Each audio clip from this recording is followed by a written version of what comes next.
अब वहां से हम तीसरे बुरुज पे जब जाएंगे ना, तो तीसरे बुरुज से हमको सामने वो किला दिखाई देता है जिसका नाम है पद्मदुर्ग। और वो किला संभाजी महाराज ने बनाया था जंजीरा किला जीतने के लिए।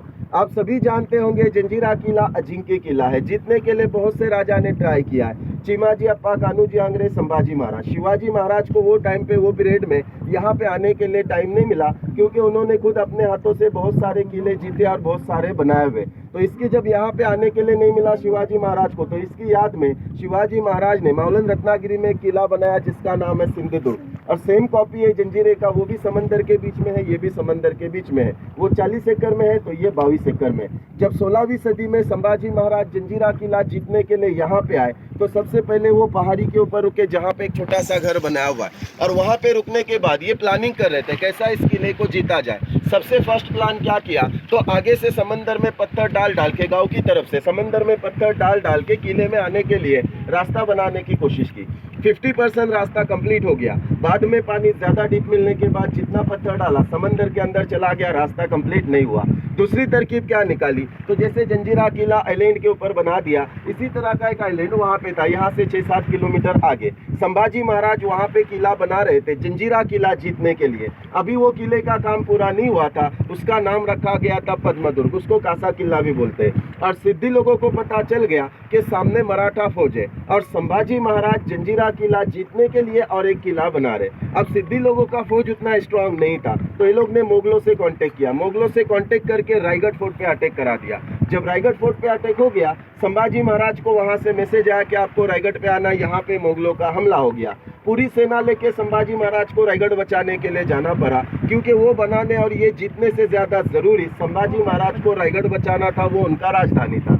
अब रायगढ़ बच गया, वो किला अधूरा रहा, ये किला अजिंक्य रहा। अब तीसरे बुरुज से याद रखने का, अपने को नीचे उतरना है। नीचे उतर के राइट साइड में नहीं जाना है, लेफ्ट साइड में उतर के रास्ते से चल के आगे बढ़ेंगे। एक बड़ा मीठे पानी का तालाब आएगा जो 60 फीट खोले। अभी आप लोग सोच रहे होंगे किले के चारों तरफ समंदर का खारा पानी और किले के अंदर मीठा पानी कैसे, तो ये नेचुरल है, कुदरती है। देखो किले का बांधकाम जो है ये सब पत्थर से किया हुआ है और सारे पत्थर यही बेड से निकाले हुए। तो ये लोग पत्थर निकालते निकालते जमीन से 60-70 फीट जब नीचे चले गए, जमीन में से नेचुरल मीठे पानी के झरने लगे। तो राजा को 2 चीज मिला, किला बनाने के लिए पत्थर, पीने के लिए पानी।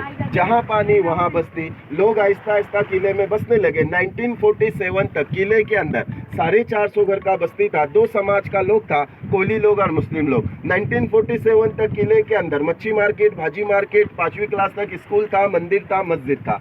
लेकिन 1947 के बाद हमारा भारत स्वतंत्र हो गया, यहाँ से राजाओं का राज खत्म हो गया। तो यहाँ के जो लास्ट राजा थे ये छोड़ के इंदौर चले गए। अब बची इनकी प्रजा। जब तक राजा था हर चीज राजा से मिल जाता था। राजा के जाने के बाद इनको काम नहीं है, रोजगार नहीं है। लोग आहिस्ता आहिस्ता किले में से निकल गए और जाके आसपास के गांव में बसने लगे। 1972 में पूरा किला खाली हो गया।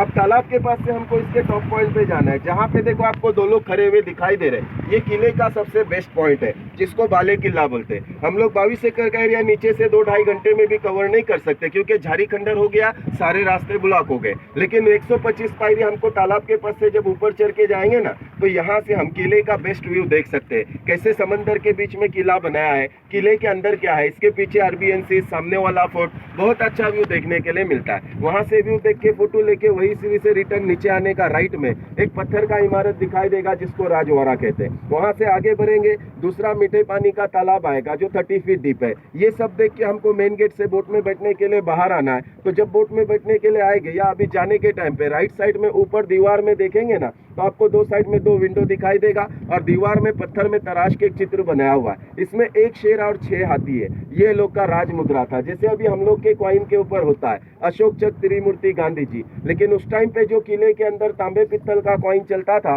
उसके ऊपर 1 शेर और 6 हाथी का मोहर होता था और ये मोहर का कॉइन इनका गेट पास था। किले के लोगों को बाहर जाके वापस किले में एंट्री करना है तो उनके पास वो कॉइन होना चाहिए। बाई चांस अगर किसी के पास वो मोहर का कॉइन नहीं रहा, उसे दुश्मन या जासूस समझ के गेट पे ही भाला मार के खत्म करते थे। 2 साइड में 2 विंडो बनाया हुआ है, 2 सिपाही हमेशा खड़ा रहता था। अगर किसी के पास वो मोहर का कॉइन नहीं रहा, उसे दुश्मन या जासूस समझ के गेट पे ही भाला मार के खत्म करते थे। अभी हमारे पास भी वो मोहर का कॉइन नहीं है, हम लोग अंदर एंट्री कैसे करेंगे? तो हम लोग तो आज के ज़माने के राजा है ना, 2-2 टिकट लेके हम लोग अंदर जाके आ सकते हैं। तो ये इसका पूरा हिस्ट्री था जो मैंने आपको यहाँ पे बता दिया। एक आदमी आपको साथ में अंदर आके रास्ता भी बता देगा कैसे पॉइंट पे जाना है, और यही हिस्ट्री अंदर आके साथ में गाइड करता है ना, हर पॉइंट पे मालूमात देता है। एक फैमिली, एक ग्रुप, एक कपल से 1000-1200 रुपया चार्ज करते हैं, और ये हमारा 4-5 लोगों का मेहनत है। तो अगर आपको हिस्ट्री सुन के अच्छा लगा होगा, कोई भी फैमिली, कोई भी ग्रुप को 1000-1200 देना नहीं है, अपने अपने फैमिली, अपने अपने ग्रुप के तरफ से 200, 300, 500 जो भी देना है खुशी से दे दो। अभी अपने को उतरना है।